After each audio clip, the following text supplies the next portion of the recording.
नमस्कार, मैं हूं नगमा और आप देख रहे हैं चुनावी रणनीति। चुनावी रणनीति में आज बात एक और छापे की। हवाला कारोबार और टैक्स चोरी के शक में मध्य प्रदेश के मुख्यमंत्री कमलनाथ के करीबियों पर रविवार की सुबह जो कार्रवाई शुरू हुई वो जारी रही। सोमवार के दिन भी कमलनाथ के ओएसडी प्रवीण कक्कड़ के करीबी अश्विन के घर से 5 बड़े सीलबंद बक्से लेकर इनकम टैक्स ऑफिसर्स बाहर निकले। दिल्ली में कमलनाथ के एडवाइजर आर.के. मिगलानी के घर भी इनकम टैक्स की टीम डटी रही। जिन लोगों के घरों पर छापे पड़े हैं वो उनमें ये लोग शामिल हैं। प्रवीण कक्कड़ जो कमलनाथ के पूर्व ओएसडी हैं, वहां पे छापेमारी हुई। राजेंद्र मिगलानी जो कि मुख्यमंत्री कमलनाथ के पूर्व सलाहकार हैं। रतुल पुरी जो कमलनाथ के भांजे हैं। इसके अलावा प्रतीक जोशी जो प्रवीण कक्कड़ के करीबी हैं और अश्विनी शर्मा जो सरकारी लॉबिस्ट बताए जा रहे हैं। ये जो छापे हुए हैं इनके ऊपर जाहिर है कि राजनीति शुरू हुई है। इन छापों पर मुख्यमंत्री कमलनाथ का कहना है कि एजेंसियों के जरिए ये डराने की कोशिश हो रही है। शिवराज सिंह ने कहा है, पूर्व मुख्यमंत्री शिवराज सिंह ने कहा है कि कमलनाथ सरकार के 100 दिनों में जो हेरफेर हुए हैं वही पैसा बरामद हो रहा है। ये सुना कि मध्य प्रदेश की पुलिस वहां पहुंच गई, ये बात ही है। ये हम नहीं चल रहे। सारा जमाना देख रहा है, पूरा मध्य प्रदेश देख रहा है। मध्य प्रदेश में 100 दिनों में जो खेल चला है यह उसी का परिणाम है, जो अलग अलग संपत्तियां निकल रही है। कांग्रेस नेता और पूर्व मुख्यमंत्री दिग्विजय सिंह ने कहा है कि बीजेपी बदले की भावना के तहत ये कार्रवाई कर रही है। राजनीतिक प्रतिशोध की भावना से काम कर रहे हैं। उन्होंने चंद्रबाबू नायडू को परेशान किया, कुमारस्वामी को परेशान किया और अब मध्य प्रदेश में परेशान कर रहे हैं। मैं तो केवल एक सवाल पूछता हूं कि ये रैलियों का पेमेंट, एक रैली में आप करोड़ों रुपए खर्च करते हैं कि चेक का पेमेंट करते हैं। दिग्विजय सिंह विपक्ष के नेताओं को परेशान करने का आरोप भी लगा रहे हैं। तो बीजेपी एजेंसियों को काम नहीं करने देने की बात कर रही है। दिलचस्प है कि चुनाव आयोग ने की तरफ से केंद्र को कहा गया कि आईटी ईडी के छापे बिना किसी राजनीतिक द्वेष के होने चाहिए और ये निष्पक्ष होने चाहिए। और ऐसे में सवाल है कि क्या चुनाव के ऐन पहले छापे महज इत्तेफाक हैं और क्या आचार संहिता के बावजूद पुलिस राज्य सरकार के निर्देश पर काम कर रही है। मेरे साथ मौजूद है मेहमान जीतू पटवारी हैं जो कि कैबिनेट मंत्री हैं मध्य प्रदेश सरकार में। अशोक ठाकुर यहाँ जुड़ रहे हैं, नेता है बीजेपी के। और हिमांशु द्विवेदी एडिटर हैं हरिभूमि के।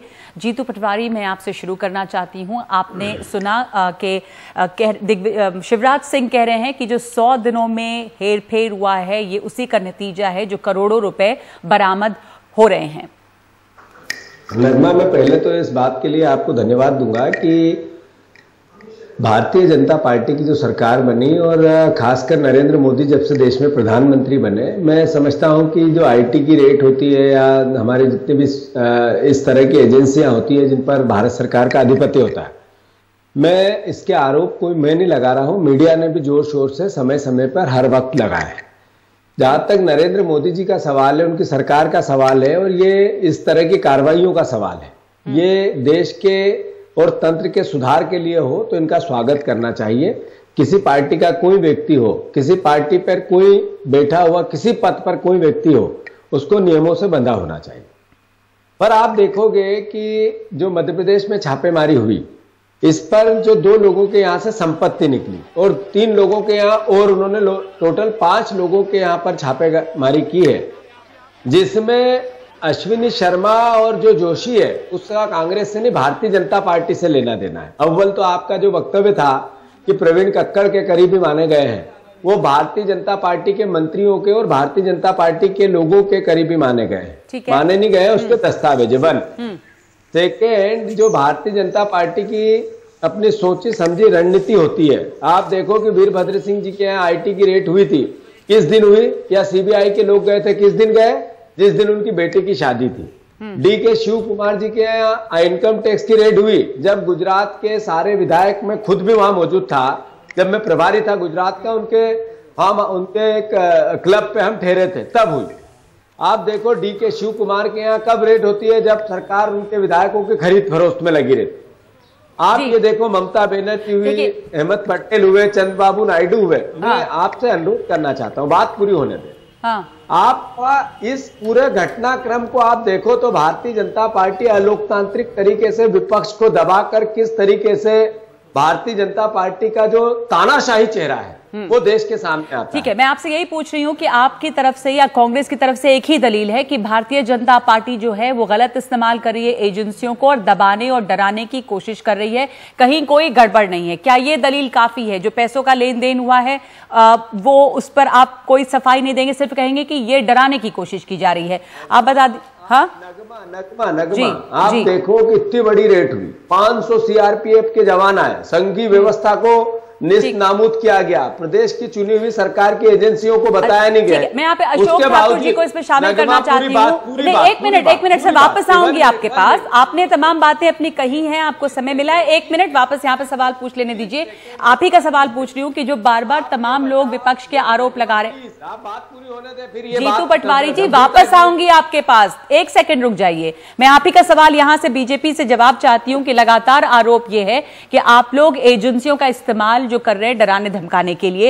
एचडी कुमारस्वामी की बात ले लीजिए, आप इलेक्शन कमीशन को ही ले लीजिए जिसने ये कहा केंद्र से कि आप निष्पक्ष करें काम और कोई द्वेष नहीं होना चाहिए ईडी और आईटी की रेड में, यानी कि ये डर है कि केंद्र इस्तेमाल इन एजेंसियों का डराने धमकाने के लिए कर रही है।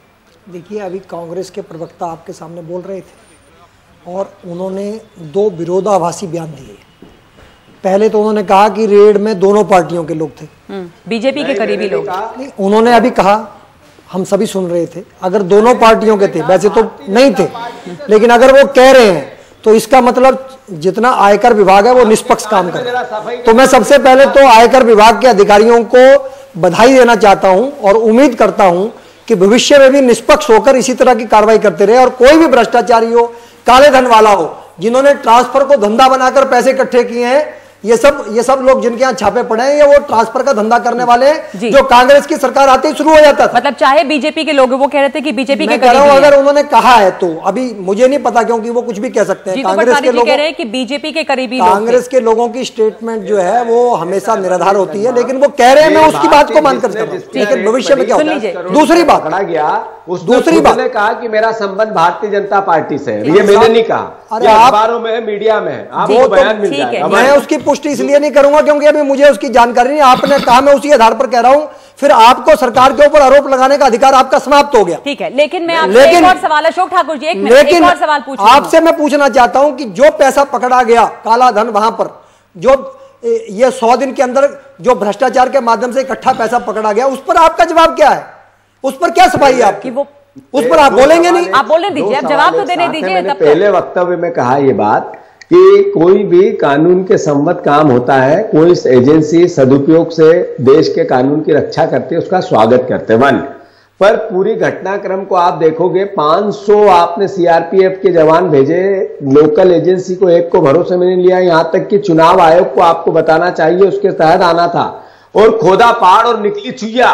कांग्रेस के कमलनाथ जी के ओएसडीओ पे आपने छापेमारी की, क्या मिला? मैं 1 सेकंड हिमांशु द्विवेदी जी को इसमें शामिल करना चाहूंगी, और इसी सवाल के साथ कि जो लोकल इलेक्शन कमीशन के अधिकारी भी कह रहे हैं कि उनको कोई जानकारी नहीं थी इस आईटी रेड की, वो सवाल के घेरे में आती है या नहीं आती? इलेक्शन कमीशन ने ये बात पूछी है कि कहा है कि आईटी ईडी के रेड निष्पक्ष होने चाहिए। नगमा, अब इस प्रकार की छापे की कार्रवाई होती है तो उसमें कोशिश की जाती है कि इसमें जितनी गोपनीयता रह पाए, क्योंकि इसमें सारा जो मामला है वो गोपनीयता का है। जितने गोपनीय तरीके से होगा उतना ही कारगर होगा। मैं 3 बातें इसमें रखना चाहता हूं संक्षिप्त में।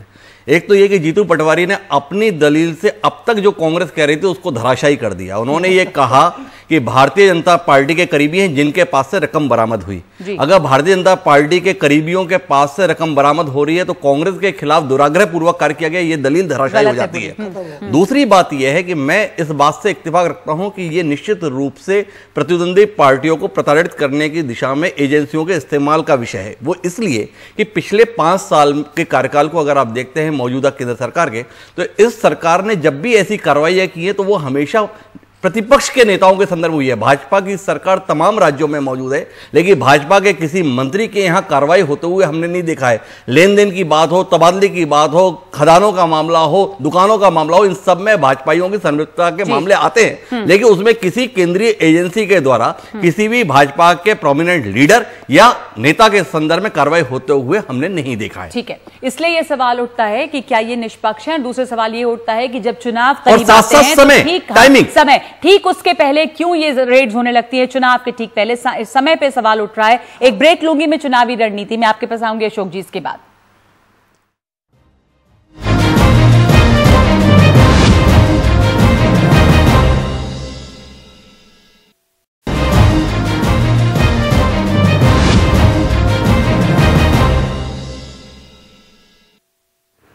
चुनावी रणनीति में आज हम चर्चा कर रहे हैं कि क्यों चुनाव के ठीक पहले रेड्स जो हैं वो अचानक तेज हो जाती हैं।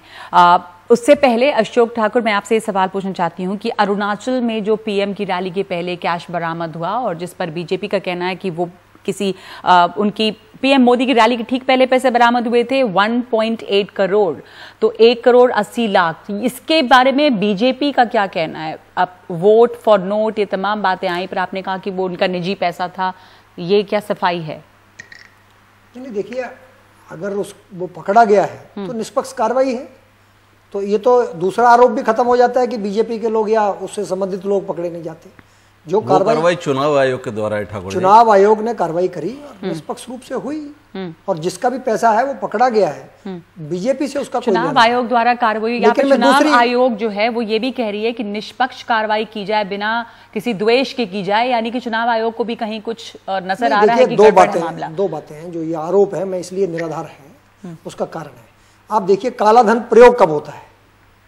या तो चुनाव के अंदर अपना उस वोट बैंक को प्रभावित करने। क्या ये कह सकते हैं कि ये कांग्रेस अकेली है जो चुनाव के पहले पैसों का लेन देन या कैश फॉर वोट, ये सिर्फ कांग्रेस की ही जागीर है? वो तो उनके चरित्र में है ना जी, वो तो कांग्रेस के चरित्र में है। हाँ। मैं ये कह रहा हूँ, मैं एक बात कह रहा हूँ कि तीन जगह पर पैसे का सबसे ज्यादा काले धन का उपयोग होता है। एक, या तो कहीं सत्ता की खरीद फरोख्त करनी हो, या फिर जो है चुनाव में उसका इस्तेमाल करना हो। सत्ता का खरीद फरोख्त या फिर कांग्रेस करती है, बीजेपी नहीं। जीतू पटवारी का मैं जवाब लेना चाहती हूं। आपने आरोप लगाया कि कांग्रेस का चरित्र ने, 1 मिनट जवाब ले लें पहले। शाही खर्च अगर कहीं करना हो शादी में, जीतू पटवारी जी, तो दिखाने के लिए अशोक जी 1 मिनट रुक जाइए। अशोक जी, 2 बातें बहुत महत्वपूर्ण जो हमारे हरिभूमि के एडिटर साहब ने कहा था, मैंने 2 बातें बहुत महत्वपूर्ण आपको मैं संज्ञान में लाना चाहता हूँ कि 4 या 5 लोगों के यहाँ रेड डली, उसमें से 2 लोग कांग्रेस से संबंधित बताए गए, मुख्यमंत्री ऑफिस से संबंधित है, उनके यहाँ कुछ नहीं मिला। अब ये मिला जिसके यहाँ, उसका उन्होंने खुद ने स्वीकार किया है कि मैं भारतीय जनता पार्टी से संबंधित हूं, और उसके पुराने मंत्रियों के साथ, मुख्यमंत्री के पुराने मंत्रिमंडल के साथ कई जगह फुटेज वगैरह दिखते हैं। 1 मिनट ठाकुर साहब, पूरी सुनो, पूरी सुनो, उन्होंने अधिकृत किया हुआ है क्या अपनी तरफ से? पूरी सुनो, जो टीवी पे ये तरीका ठीक नहीं है ठाकुर साहब। जाने वाले हो आप, संयम रखो, जाने वाले हो, देश की सत्ता से बाहर जाने वाले हो, संयम रखो। दूसरी बात, पूरा संयम। आप ये बताओ कि येदियुरप्पा जी की डायरी मिली, उस पर कोई कार्रवाई किसी एजेंसी ने क्यों नहीं की? आप ये बताओ कि अमित शाह के बेटे 50,000 में 80,000 करोड़ बना लिया। जवाब नहीं हो सकता, लेकिन जो मूल बात है कि 1 मिनट मैं आपसे, हिमांशु जी, मैं आपसे सवाल पूछना चाह रही हूँ। 1 मिनट, मेरे पास इतना ही समय है। एक तो आपने समय पर बात की थी कि अचानक कार्रवाई तेज हो जाती है, और या बीजेपी हो या कांग्रेस, ये सियासत की जो है वो प्रवृत्ति है। ये बात महत्वपूर्ण है नगमा, मैंने भी इस बात को रेखांकित किया था कि ये जो कार्रवाई हुई है, कांग्रेस बचाव में है, वो बचाव की दलील नहीं खोज पा रही। कांग्रेस ने पहले दलील तो ये दे दी कि टाइमिंग जो है वो विरोधी दलों को परेशान करने की दृष्टि से इस प्रकार की कार्रवाई हो रही है, पर जो नकदी बरामद हुई है, जो पैसा बरामद हुआ है, उस बरामदगी के संदर्भ में आप क्या दलील देंगे? तो कांग्रेस ये तो कह सकती है कि ये कार्रवाई हमारे कारण से द्वेषपूर्ण है, लेकिन उसमें जो हेरफेर की रकम आ रही है उसके संदर्भ में जवाब नहीं दिया जा सकता देश को।